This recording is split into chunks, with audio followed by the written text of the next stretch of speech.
Non, je pense que c'est trop. Écoutez, même si nous n'avons jamais préconisé ce type de comportement, maintenant que ça ne justifie pas qu'il y ait des peines de prison, faut être clair. Mais est-ce qu'on pouvait laisser ces faits impunis ?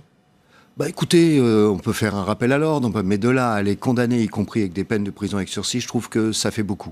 Hein, c'est une forme de criminalisation. Vous savez, on a quelques problèmes ici ou là avec des manifestants qui, pendant la loi travail, ont fait certaines actions, et il y a quelques endroits où les procureurs poursuivent eux-mêmes, même s'il n'y a pas de poursuite. Je trouve que ça fait quand même beaucoup. Autre dossier d'actualité, celui d'Airbus, qui a annoncé hier une réorganisation qui entraîne la suppression de 1164 postes. Est-ce que cette réorganisation est justifiée ?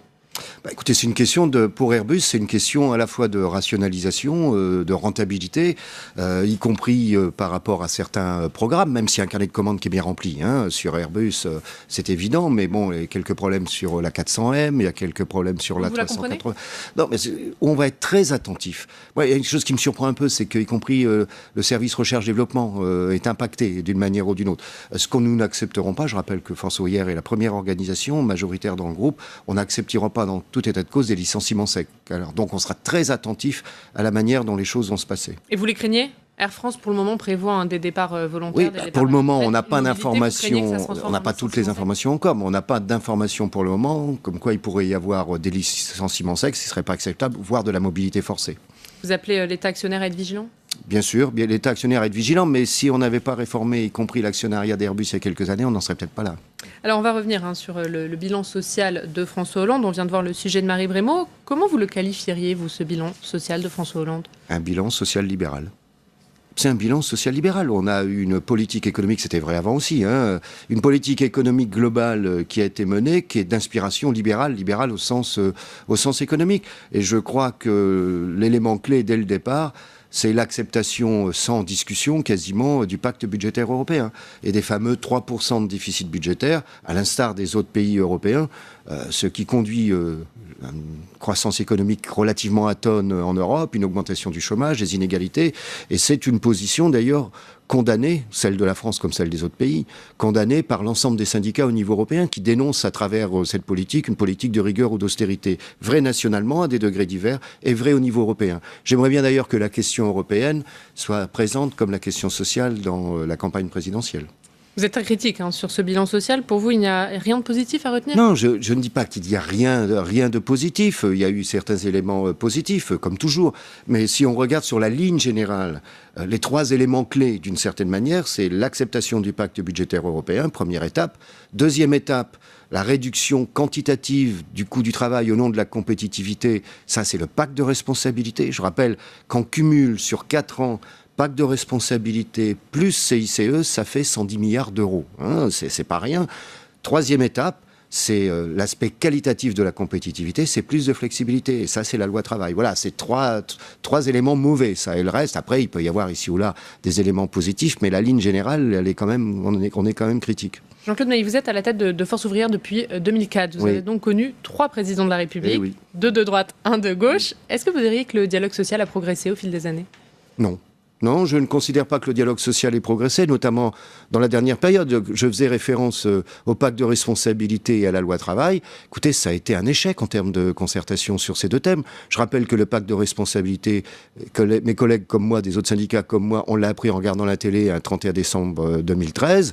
Et sur la loi travail, on a eu le projet définitif en le lisant dans les journaux. On ne peut pas dire que ce soit un modèle de dialogue social. Vous dites dans la dernière période, c'est-à-dire que c'est avec François Hollande que le dialogue social s'est le moins bien passé, alors que c'est le président de gauche que vous avez connu. Ça se passait mieux avec Jacques Chirac et Nicolas Sarkozy ? Écoutez, en tous les cas, avec les présidents précédents, ils parlaient peut-être moins de dialogue social, mais en tous les cas, il y en avait un peu plus. Hein, ça, je le constate, y compris au moins la première période de Sarkozy. La dernière période, c'était plus compliqué.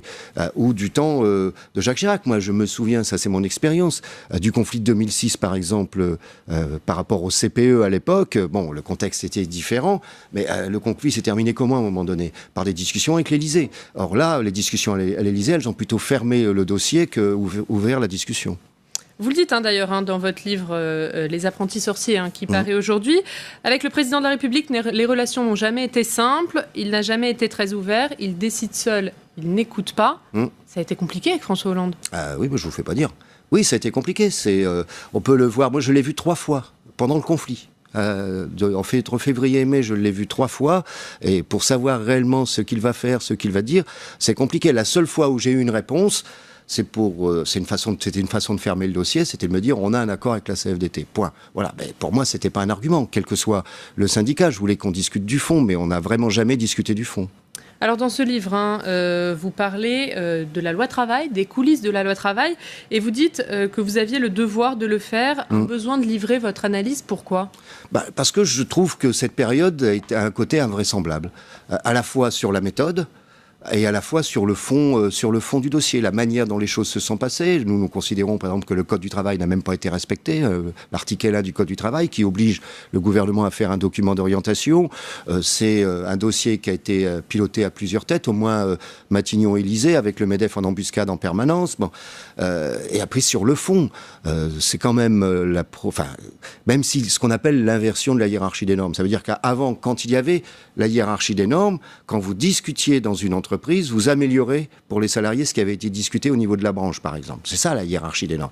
Là, c'est complètement inversé, au moins sur un terme qui est le temps de travail. Je rappelle que ce principe avait été établi en 1936 par Léon Blum. Donc l'année où on fête les 80 ans, le gouvernement et le président de la République fêtent les 80 ans du Front populaire, il fait un pied de nez à Léon Blum, quoi. Et je lui avais écrit d'ailleurs pour lui signaler ce genre de choses. Mais visiblement, ça ne l'a pas perturbé.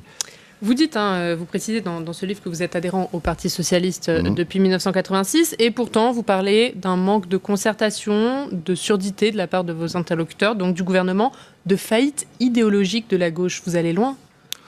Ce que je considère, c'est que, qu'un président de la République qui est élu, on verra ça l'année prochaine, un nouveau président de la République qui est élu, qu'il ait un programme, même si je pense, moi, que les gens n'apprennent pas par cœur les programmes des uns et des autres. Une élection présidentielle, c'est du sens, un projet, la rencontre du peuple avec un individu, etc. Bon, après... ils peuvent faire des choses qu'ils n'avaient pas annoncées. En 5 ans, les choses peuvent changer. Par contre, faire des choses contraires à la philosophie de départ, ça pose un problème. Or, la loi travail, comme le pacte de responsabilité, je considère que c'est contraire à ce qui avait été dit. Maintenant, c'est pareil, on verra ça dans les mois à venir. Si un président, parce qu'il a eu un programme, ne discute avec personne, passe en force, autant dire qu'on élit un roi pour 5 ans et qu'il fait ce qu'il veut pendant 5 ans. C'est plus la démocratie. Alors on va parler du programme de François Fillon, qui sera donc le candidat de la droite et du centre à la présidentielle. Comment vous le qualifieriez, son programme ? De ce que l'on voit pour le moment... Mais les choses peuvent évoluer. C'est entre une élection pour les primaires, une élection présidentielle, j'espère que les choses évolueront. Mais c'est un programme très, très, très libéral. Sur le plan social, j'ai pris une formule, c'est la loi travail puissance 10. Que l'on s'agisse de la durée du travail, qu'il s'agisse du service public, pas simplement les effectifs.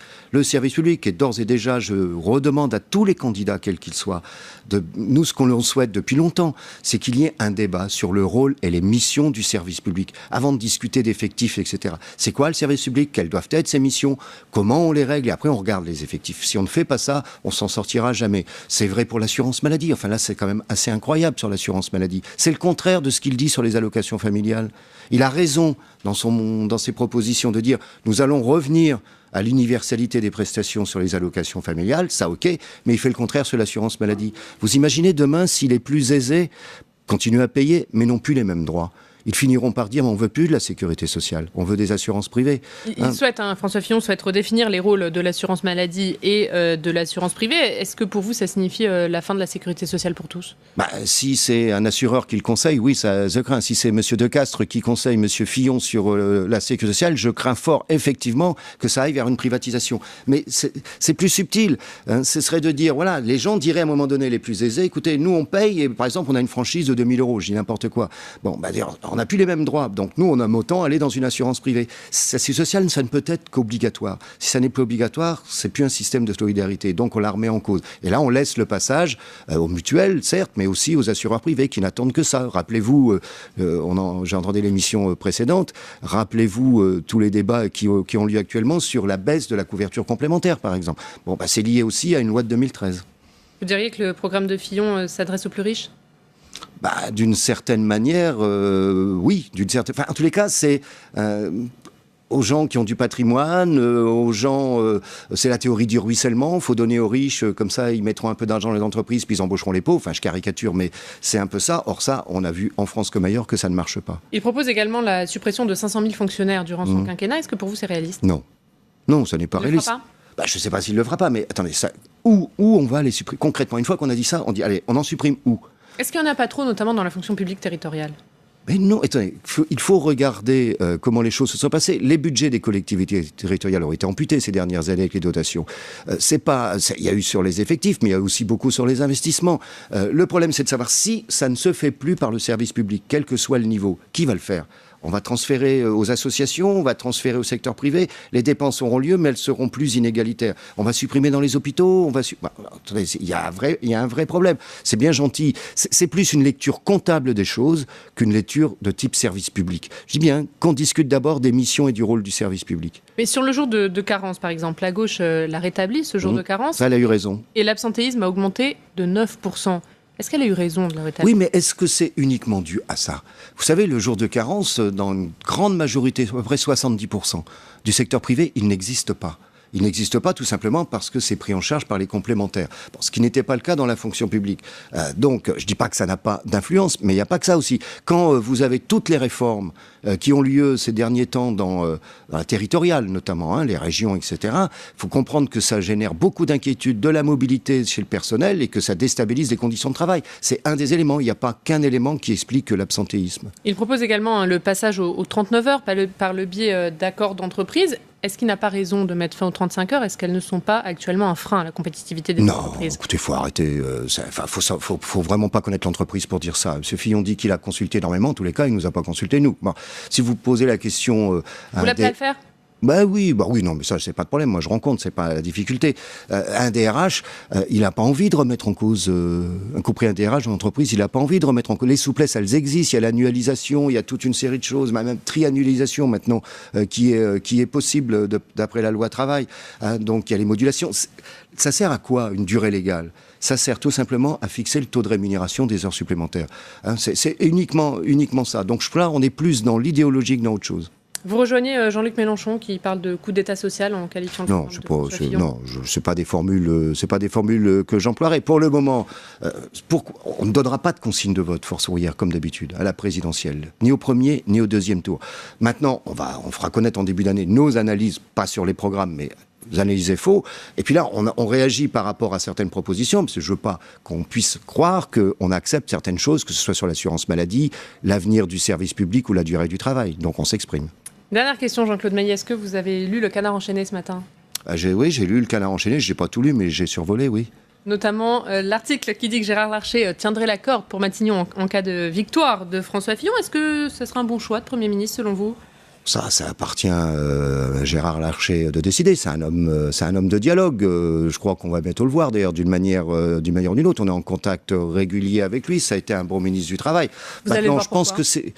je crois qu'il veut prendre contact avec les uns et les autres pour discuter. C'est quelqu'un qui discute. Je rappelle qu'il y a eu une loi Larcher de 2007 sur le dialogue social. Donc, s'il était Premier ministre pour bafouer cette loi, il y aurait une petite contradiction. Mais c'est pas mal, président du Sénat, quand même. C'est peut-être plus confortable que Premier ministre.